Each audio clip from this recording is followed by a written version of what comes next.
It is the same story with this team week in and week out. They do the same thing. They do it again today. They give us some sort of hope. They push the Dolphins into overtime after a great start to the game. And guess what? To no surprise, they blow it again. And now it is official. Our New York Jets will miss the postseason for the 14th time in a row. My God, what an implosion. And it's so disgusting. And I appreciate you all sticking with us. We'll get into recapping that debacle, embarrassment, whatever you want to call it, and much more, all here on a post-game edition of NY Flight Jets Talk. Jets, Jets, let's go. Jets wide receiver Wesley Walker. Wesley, how you doing today? ESPN writer Mr. Rich Cimini, Jets reporter for The Athletic, Mr. Zach Rosenblatt, Hall of Famer and Jets legend, Mr. Marty Lyons. Your host, Connor Law.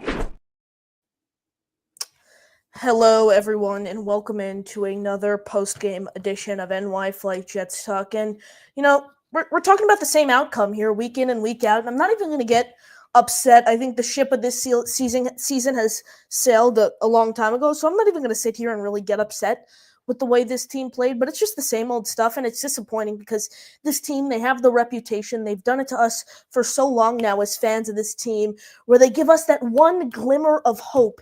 They give us, they get off to a great start in a game they had. I thought they had no business being in. I thought Miami was going to absolutely demolish them, and I thought it was going to be similar to the Cardinals game where Miami got ahead early and didn't look back. But no, Jets, they give us promising play. I thought Aaron Rodgers probably. Maybe you could put the New England game ahead of it, but with the exception of the New England game, I think Aaron Rodgers played the best football he has in a Jet uniform. His final line, let me get it up right here, 27-39, 339 yards and a touchdown. His first 300-yard performance since December 12th, 2021. But like I said, guys, I want to get your thoughts in the chat. So if you want to call into the show, do so by clicking the pinned comment in the chat. Submit your thoughts in the comment section. But, we've sat through the season so long, and I want to pay a bit, I want to just, thank you guys for sticking with me. And in honor of that, I'm going to go ahead, drop 5 memberships in here. And for every membership that you guys gift, I will match that here on this show, just for you guys sticking with me, continuously supporting me despite this horrific season from our New York Jets. If you hear a name called, you are now a member of the Connor Long YouTube channel. John B., Reese Quinlan, Brian Glick, Bobby Midnight, and Jet Life 321. Like I said, appreciate all your support. And for every membership that you guys gift on this show, or every super chat, every membership or super chat, I will match that to show my support for you guys and all you do. Nevertheless, I know we spoke about Rodgers' line, but I'm just going to get right into it. I thought Rodgers played the best football, like I said, of his tenure, so to speak, with the Jets. I only noticed a few, misfires from him, which is a lot better than last week. Last week he was overthrowing and miscommunication with receivers left and right, which turned out to be costly, and same in the Colts game. So today I thought he played his best football. But the Jets go out in the first half. I don't even necessarily want to use the term balling because it wasn't necessarily like Seattle where they go ahead, they get those crazy special teams plays, but they were playing really, really good football in the first half. I do have to admit it. They were up. So at the end of the first quarter, they were trailing 6-3, and then they went up.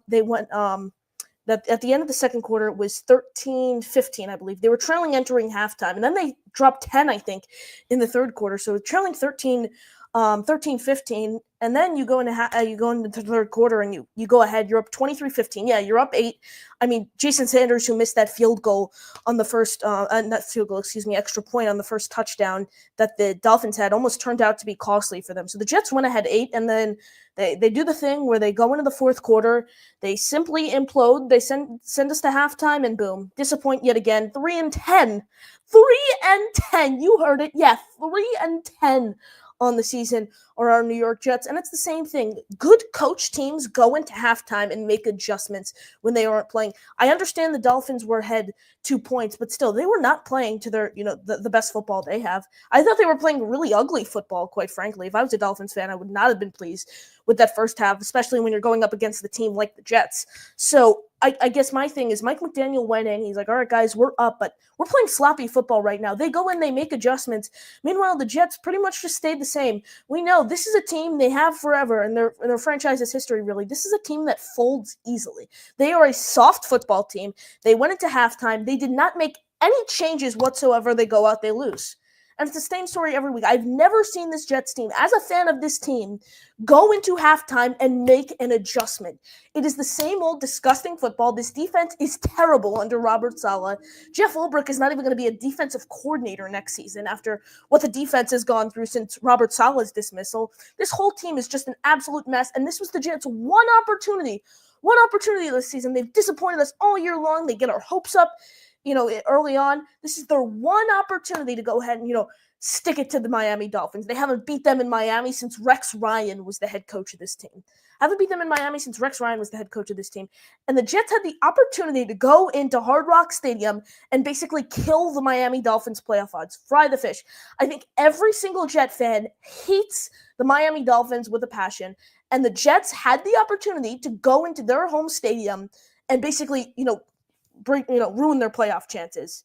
As a Jets team that the Dolphins have basically owned the Jets for a while now, and the Jets were 3-9 entering today. And that would have just been an incredible story if we could just go out and hold on. It's not even like it was a 30-0 game or like it was last year in Miami. This was a close football game that the Jets could have easily won.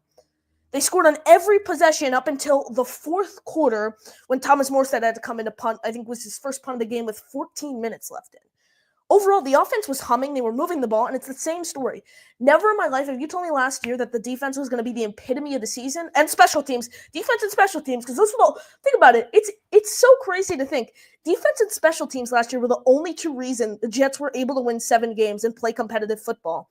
Now, defense and special teams has basically been the epitome of this season, and they simply can't play complementary football because there have been games this season, keep in mind.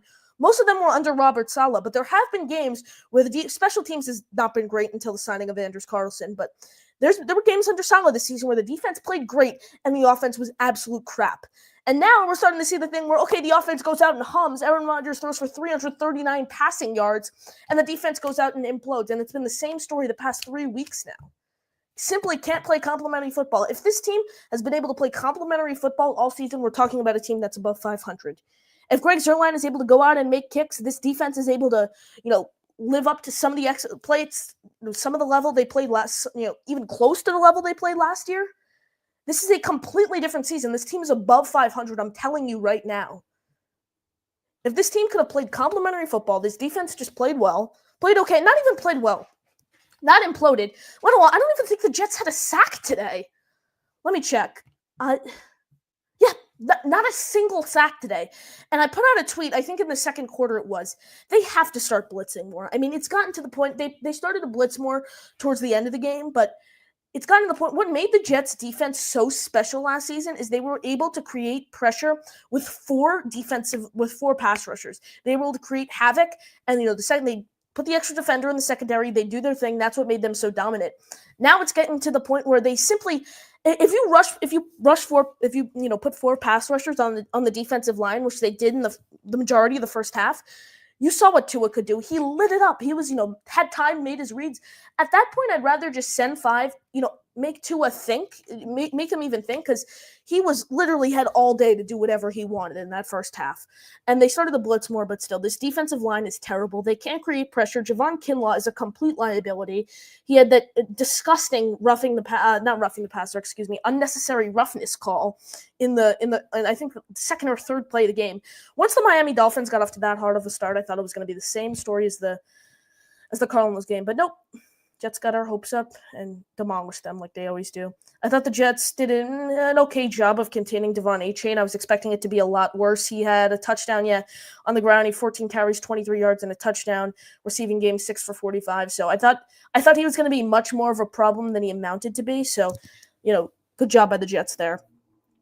As for Tyreek Hill, he's someone who's been in and out of the Dolphins' game plan. It was pretty much unclear entering this week if they were going to kind of use him as a decoy as they have in prior weeks, or really make him, a focal point of their offense, and they did just that. The safety room on the Jets is absolutely terrible, and I think that's one of the new things I'm going to look for this new regime. I want them to completely revamp the safety room. I thought Chuck Clark had an okay game, but still, Jalen Mills, terrible.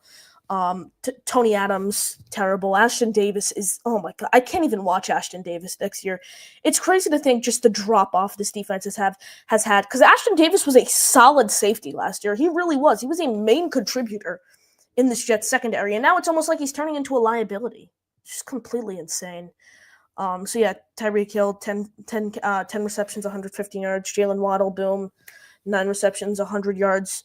Jonnu Smith, who's having a career season, basically did nothing all game until, of course, the first drive of overtime where he had the game-winning touchdown, 3 catches, 44 yards, and obviously the game-winning touchdown. Julian Hill, tight end, got involved a little, 1 for 14. Jalen Wright, they used him out of the backfield, 2 carries, 7 yards. In the receiving game, 2 catches, 6 yards. So as for their defensive line, Zach Sealer, 2 sacks, Jordan Brooks, a sack. See, they had 3 sacks, and that's what turned out to. I thought Aaron Rodgers, though, I thought they could have had a few more sacks, honestly. I thought Rodgers did a great job of buying time and getting out of the pocket. That was my biggest thing with Rodgers. I mentioned it on the pregame show earlier. It's crazy to think we had a pregame show today. It feels like this game was 3 days long.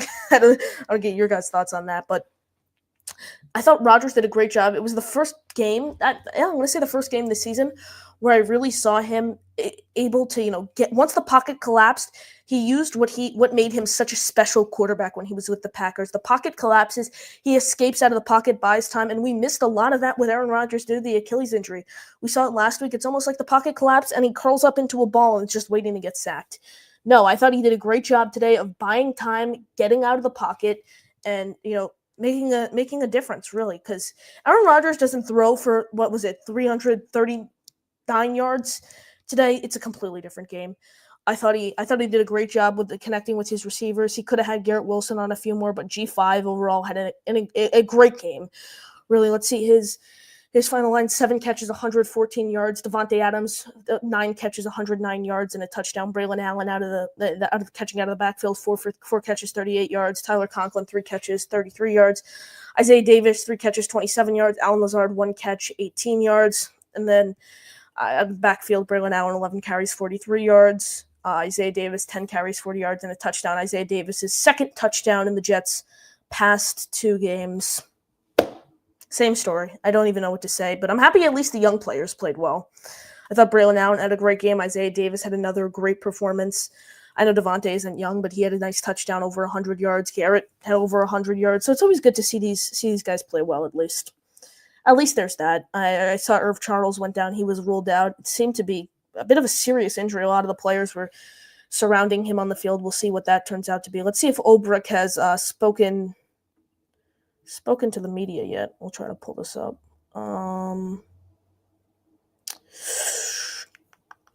Looks like Olbrich has not had his post-game media availability yet.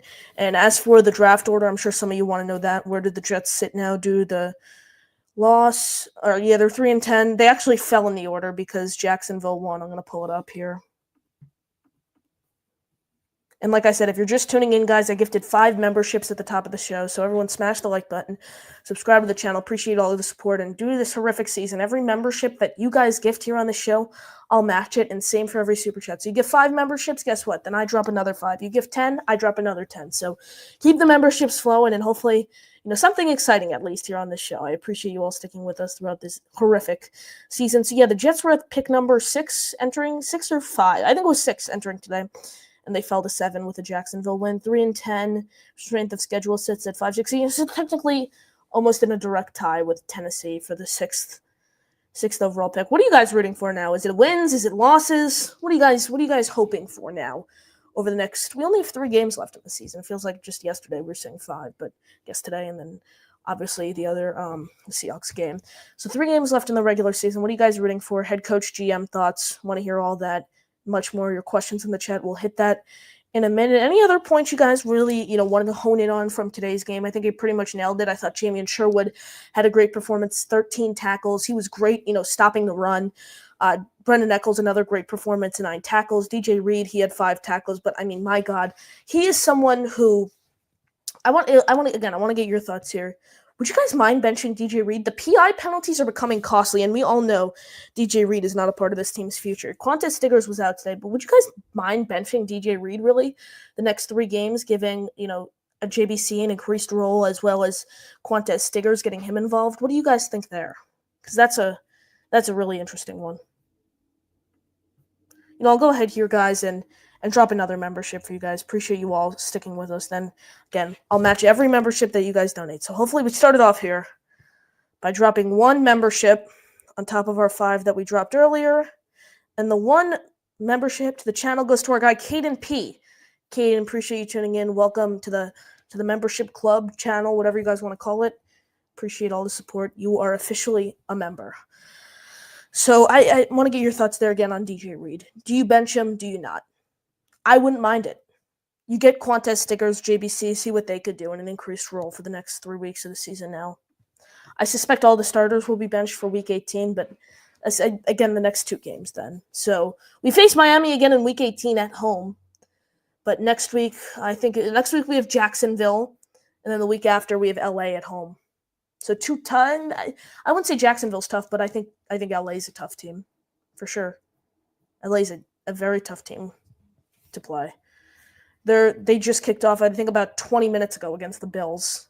7-7 right now. Rams 6-6, looking to increase to 7-6 on the season. So an interesting matchup there. Probably watch that game once we wrap up the post-game show. But there's not much to say really anymore because it's just the same old thing, same old team. From a penalty standpoint, 9 penalties, 83 yards. Penalties continue to be costly mistake. They went for it twice on 4th down. They got it both times. Still, 3rd down efficiency was poor, 4 for 12. Same for the Dolphins. They were 1 for 9 on 3rd down. Let's see. Jets didn't get a sack. I mentioned that. Didn't throw any, and no turnovers. So it was a pretty clean game overall for both sides of the football, but so many penalties. Over 80 penalty yards. Morgan Moses, he came out earlier on in the game. He had a wrist injury that he suffered back in pregame warmups. So he started the game, and then he came out, and Max Mitchell came in, and I see a comment from our guy, Caden. Max Mitchell sucks. Not a great game from him. I have them cutting him at the end of the season. He has to be a goner. How about Jeremy Ruckert again, guys? I mean, what a complete bust. What an absolute bust. I mean, I know he's a day 3 pick, but still, there were so many high expectations. I think mostly because he was from Long Island. He's turning into, if Alan Lazard was a tight end last season. Another drop, which could have been, I think, it would have been a 16-yard catch or something crazy like that. Horrible game out of him. I don't know why Rodgers is not going to his tight ends more. I'm not a fan of that. I want to see him. He went to his tight ends a lot during his time with Green Bay. Now we barely see him getting the tight ends involved in the game plan. Tyler Conklin, just 3 catches for 33 yards today. See his stats all season, really. I mean, they haven't been 284 yards all season. He's played in, let's see, did he miss any? He's missed, what is it? He hasn't missed a game this season. Tyler Conklin, and 284 yards, yeah. Boom, boom, boom. Has not missed a game. 284 yards. I think you have to look to him more and try to mix it up because the combination of Garrett Wilson and Devontae Adams, don't get me wrong, it was absolutely incredible today. The 2 combined for over 200 yards and a touchdown, but still, you got to mix it up a little. I want to see the young players. I thought they did a good job of getting those guys involved, but look to the tight ends a bit more. Something else I want to keep my eye on. Caden BC, appreciate you tuning in. This defense is so trash, nobody even tries. I see the whole safety group needs to be cut. I mentioned that earlier. I think the whole safety room, that's something I'm really looking forward to see what the regime does because you could bring Tony Adams back on an ROFA tender for less than $1 million next season. Then Chuck Clark, is also a free agent. Ashton Davis is a free agent. Jalen Mills. Well, I think Tony will come back. He's a homegrown talent. And I think all the other 3 will walk. I had them extending Chuck Clark, but after today, I think they're going to let him go. I think that's what they're going to do with the safety room. Tyrann Mathieu, a name to watch. He's a free agent. If they really want to go big, Buda Baker's a free agent. I could see them possibly looking to add him. But a lot of it depends on who's the head coach next year because there's so many moving pieces. And we don't know who the head coach or GM of this team is going to be next season. It's difficult to predict because what defense are we going to run? Are we bringing in a defensive-minded guy like an Aaron Glenn, who's another defensive-minded guy that they're really considering? I mean, if they somehow keep Jeff Ulbrich, I don't know. If you bring in a defensive-minded guy, though, I guess that Anthony Weaver's someone they're talking about from Miami, the Dolphins DC. It depends what defensive scheme you're going to run. It's not even necessarily the head coach who's the defensive coordinator, is the head coach calling plays next season. So many moving pieces. Daniel Berry Sports Highlights. Appreciate you sticking with us. Quinn Williams can't even get a sack. Can't even get a sack. Bro sucks. I thought he had he had a tough roughing call, which was not great, roughing the passer call, but not his best game this season. I thought he had a great hit on Devon Achane that cut the ball. It was an incompletion, but it wasn't a fumble, obviously, but still disrupted things on one of those screen plays. I thought he had an okay performance, but yeah, he couldn't get it. The whole defensive line couldn't get a sack. Will McDonald couldn't. I think one of the best plays from the defensive line I saw was Hassan Reddick. He had a great tackle for loss on a run play. That was really it. That was the main thing I honed in on. Caden can't even pick off Tua. Well, the main thing, Caden, is Tua had all day to make his reads. Tua had absolutely all day to make his reads. So if you're not going to create pressure and he's going to have all day, he's going to find someone who's open. I blame that more on the defensive line than I do the secondary, as crazy as that sounds. Interceptions come when quarterbacks get flustered and are, have to make a quick decision. The Jets literally gave Tua all day to do whatever he wants. Literally had all day in the pocket. All day. And that was one of the many costly mistakes today from the Jets. TJ Reed spoke about that. Jeff Ulbrich can't even give a locker room speech. I also mentioned that. I don't think this Jets team has ever made a halftime adjustment as long as I've been watching them. John B., appreciate you sticking with us. Same with you, Genergy. Appreciate all the support. Let's see. If only Andrew Carlson kicked it into the end zone. Yeah, I mean, his kickoffs he couldn't reach the end. I don't know if that was intentional. We saw with Riley Patterson during the Halloween game today. They were kind of bouncing short, but he did his job. He kicked all the field goals today, and they all went through, which was mad. I think he had a 43-yarder, a 40, a 30, and 28, I think it was, were the 4 field goals that he had today. But I didn't really think of that. If we want to nitpick, you could say that, but I have further concerns than Anders Carlson kicking the ball through the end zone. I'm more focused on the 83 yards in penalties today, the DJ Reed pass interference calls, the defensive line coming away with no sacks. That's just what I'm focusing on. Let's see. Woody Johnson got to find a GM Vrabel likes. It's going to be interesting to see what they do there. I don't think Vrabel has any really solid connections to GMs, at least from what I know. I'm sure the 33rd team could find, someone to pair Vrabel with. When all's said and done, I think Aaron Glenn is probably the coach of this team next season. Vrabel's at the top of my list, though. And for the GM job, I like John Dorsey. Brandon Sosna from Washington is another one, the vice president of football operations. He's very young, and I think he's a name to watch for the job. A lot of interesting names to watch here in this search, but I don't think the GM and head coach who come in will have a connection. I think they'll be new to each other. Well, not obviously that they'll know each other, but not a direct connection from working in prior organizations together. Austrian Jet fan, appreciate the support. Sign Eccles, man, you got to bring Brendan Eccles back. I mean, he has the Jets' only 2 interceptions this season, and he keeps wrecking the game. He keeps wrecking the game with the tackles, all this, all that. Great pass coverage today, stepping up for an injured Sauce Gardner. I think he gets a 2 or 3 year deal, multi-year deal, and he'll return to the Jets next season.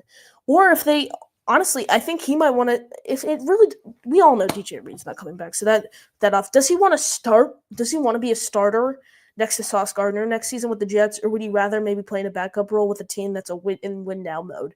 Because I think he's going to have a lot of options in free agency, and so is Jamie and Sherwood. Chef Kevin, appreciate the support. Young backs are solid, man. They balled today. Braylon Allen, great day catching the ball out of the backfield and on the ground. Same with Isaiah Davis. I love Isaiah Davis. I know Braylon Allen, continuously gets all the love, but Isaiah Davis, I think, is going to be a great running back in this league as well. I think he's going to be great. BC Rogers' best game. Completely agree. First time in 35 games now since last time he threw for over 300 yards was December 12th. December 12th, 2021 was the last time he threw for over 300 yards. Brutal. Caden can't wait for the revamped coaching staff. But my thing, Caden, is every game where, this team continues to lose and the dysfunction continues to just get exploited, it just proves to every single head coach candidate, why would I want to come and coach the Jets? I think that's what it just shows all these candidates that are up-and-coming coordinators. When all said and done, I think they get someone maybe like an Aaron Glenn who wants the job. a Rex Ryan, someone with head coaching experience. If I'm a Ben Johnson, I'm staying so far away from this team. And Ben Johnson, we saw, has a whole laundry list of things. So he's we all know that after that got revealed, we all know that he is never coming near this team. He's not coaching them. But who would want to come and start their head coaching career in the NFL by being the head coach of the Jets? Who would? Because this team is going to have a lot of moving pieces. My thing is, I don't know. My concern with attracting someone like with an offensive mind or someone who has a ton of experience is there's no quarterback for them to work with. We don't have a quarterback in place. We don't have a GM in place. We don't have a head coach in place. There's so much moving. So many moving pieces. The only thing I think that's really set in stone is the offensive line combination for next season. At least a few, because Olu at left tackle.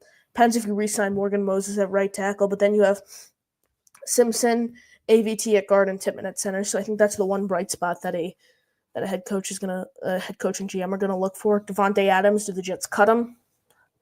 Another one that's up in the air. So much that could happen. BC zero sacks despite Miami holding 2.3 yards per carry. They knew Tua was passing, but still couldn't get there. That's why I said you need to blitz more. You need to blitz more because they can't create pressure with 4 pass rushers, and still, even when they do that, the secondary collapses and Tua is able to make a read. So you might as well just send 5 guys and hope that it somewhat rattles the quarterback. All these screens Miami does. Yeah, I mentioned that on my pregame show. Mentioned all week. I thought Devon Achane was going to kill us in the screen game. He didn't particularly kill us, but I mean that final drive, Jonnu Smith. We saw a few screens there from him. They had blockers. They were in space. Tyreek Hill, Jalen Waddle. Tua got the ball out quick to them. A lot of crossing routes. I noticed the secondary collapsed on. Brutal. Yep, mentioned that. Great game from Garrett Wilson today. Got a Dolphins fan here. The Jets played better than us and should have won. Hey, appreciate you sticking with us, Dolphins fan, here in the chat. But the Jets do it. You're a Dolphins fan, obviously, but if you watch every Jet game, they've done this us so many times. Not only this season, but in the franchise's history, really, where they get our hopes up. They're playing solid football, and boom, they collapse and they ruin it. An overtime loss to the Dolphins, an easily winnable game that could have crushed your team's playoff hopes, which as Jet fans, we wanted that because I'm sure you guys don't think very fondly of the Jets and we don't think very fondly of the Dolphins. So we obviously wanted to go out and ruin the playoff chances for your Fins, but couldn't do that. And it's an ugly loss. And now that it's official, 14th season, no playoffs for the Jets. What a joke. Hassan Reddick not getting re-signed. No way. He's not getting re-signed. Does he even have a Let me pull this up. Does he even have a sack this season in the games he's played for the Jets? Let me check this out. Half a sack, which came in the Texans game. Half a sack is what Hassan Reddick has this season. An embarrassment. Absolute embarrassment. Jets like top 10 in sacks too. In terms of, there's been games where they've, Will McDonald has single-handedly carried them in terms of sacks over double-digit sacks. There's been games where Will McDonald goes out, he has a ton of sacks. Quinn Williams is able to, create interior havoc. And then there's games like today where they simply create no pressure whatsoever. Caden, Jalen Mills, Javon Kinlaw, Ashton Davis, Jeremy Ruckert, Hassan Reddick, Michael Clemens all got to go. Mills' contract is up, so is Davis. Ruckert, I think, will get cut. Reddick's contract is up. Michael Clemens will get cut. Who did I miss? Mills' contract, he's gone. Kinlaw's gone. Davis is gone. Ruckert, pre-June 1 cut. Reddick, his contract's up, yeah. So I think all of them will be gone no matter what next season, Caden. So we're in somewhat good hands there. Mr. McMoney. Appreciate you tuning in. I feel bad for you, Connor. When I was young, it felt like the Jets were a decent team. Now we're bottom of the barrel. I appreciate the sympathy there, Mr. McMoney, but hey, it's part of being a fan. When the Jets somehow, some way make the playoffs, it's going to feel incredible. It'll be my first playoff game as a fan of this team, first playoff game of my life. BC, I still like Aaron Rodgers. He's such a controversial figure, though, in terms of a player, and obviously off the field, but in terms of a player, because some classify him as a cancer, some classify him as a leader. I'd honestly put him more towards a cancer this season in terms of the way he's deflected a lot of blame after the losses. I don't think he's really, taken, bit the bullet and really taken a lot of the blame. I think I think he's played a bit of the blame game this season, kind of passed it along. That's what I will say. Got a Dolphins fan coming back in. The last 3 games, they've been up and then collapsed. Both of our franchises have stung for years. You can get payback at the end of the year. Well, hey, you guys might be playing again for your playoff chances. If you guys somehow win these next 2 games, I don't only have the next 2 weeks, but if you win these next 2 games, well, you'll be, so you're 6-7 now, 7, 8, and no, you haven't had your bye week. Well, you have. So you'd be 9-7 entering then. You'd have to win that game, most likely week 18 if you want to get into the playoffs. So you guys could be playing for your lives again in week 18 against the Jets. You never know. Mr. Majestic, the way they played today, 3 more losses. Yeah, I said it after the Patriots game. They were winning between 2 to 4 games. I think they win 4 games. I think they'll win 4 games this season. Which is so sad. 4-13 to a season filled with sky-high expectations. Super Bowl or bust. Let's go, guys. Run the table 7-10. We'll still miss the playoffs, but why not? Run the table and go 7-10. That sounds so wrong. Run the table and go 7-10. Crazy. Okay, Michael. At this point, the Giants have more upside. At least, Malik Neighbors, he's giving them something to root for, but the Jets have Garrett Wilson in the receiving game. I don't know about that, but in terms of draft position, I think they'll end up getting a Cam Ward or a Shadur Sanders. Watch the Jets, though, do what they classically, what they do all the time, where it's, you go out, win out, you win out or something. Imagine the Jets win out and go 7-10. That would be absolutely crazy. You somehow, win out, go 7-10, and just kill your draft position. But I agree with Mr. Majestic. I think it's 3 more losses that get you to 13. You win another game, 4-13, 4-13, 3 or 14, 3-14, something along those lines. They're winning between 3 and 5 games this season. I think that's the way you got to put it. Let's see, Michael got that comment. Luke just going to hire Vrabel. Yeah, I mean Vrabel's had success as a head coach in this league. 2-time coach of the year. He's proven he's been able to bring in the right people. Vrabel's my number 1 guy. Everyone smash that like button, subscribe to the channel. Appreciate all the support despite this disgusting, heart-wrenching, heartbreaking, embarrassing, ugly, brutal, whatever you want to use to describe it, loss. Like I said, appreciate all you guys. Any final questions, comments you want to get them in now. We're about to wrap up. Appreciate all your support. We have, 12 likes, and we have 64 of you guys watching across all platforms here. So smash that like button. Make sure you guys do so, and I really appreciate all your support. Let's see. You have anything? All right, looks like you guys pretty much no more final thoughts here in the comments. So I'm gonna end it here on this post-game edition of NY Flight Jets. Start creeping up on the 35-minute mark. Disgusting, brutal, ugly, whatever you want to use to describe it. The season, again, it's officially over now. Playoff hopes are crushed. Now we can officially say the season is over.